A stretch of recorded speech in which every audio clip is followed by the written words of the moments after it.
తన విగ్రహం ఎలా ఉండాలో, తాను ఎలా కూర్చుంటారో అన్ని తండ్రి గారికి అయ్యప్ప స్వామి వారు చెప్పారు.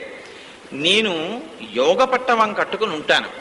ఆ యోగ పట్టవం కట్టుకుని, అందుకే మీరు ఆయన దర్శనం చేసినప్పుడు కనపడుతుంది, ఇలా కాళ్ళు పైకెత్తి దాన్ని భక్తి యోగంతో కూడినటువంటి కర్మానుష్ఠానము అంటారు. అలా కూర్చునున్నటువంటి స్థితికి బ్రహ్మచారికి దానికి యోగ పట్టవం కట్టుకుంటారు. కట్టుకుని ఒక చేతితో ఇలా చిన్ముద్ర పడతారు, ఒక చేతితో చాలా సోయగంగా వామహస్తంతో ఇలా పాదాలు చూపిస్తూ ఉంటారు. ఇలా చూపిస్తూ ఉండేటటువంటి ముద్రకి అయ్యప్ప స్వామి వారిది ఒక చేతిలో చిన్ముద్ర అంటారు, ఒక చేతితో ఆ పాదములను చూపించేటటువంటి భక్తిని దర్శింపచేయగలిగినటువంటి ముద్ర అని పేరు. అటువంటి స్వరూపంతో ఆయన కూర్చున్నారు. మళ్ళీ కూర్చోవడంలో కూడా 41 రోజులు మండల దీక్ష చేసినటువంటి వారు మాత్రమే దర్శనానికి అర్హులు. ప్రత్యేకించి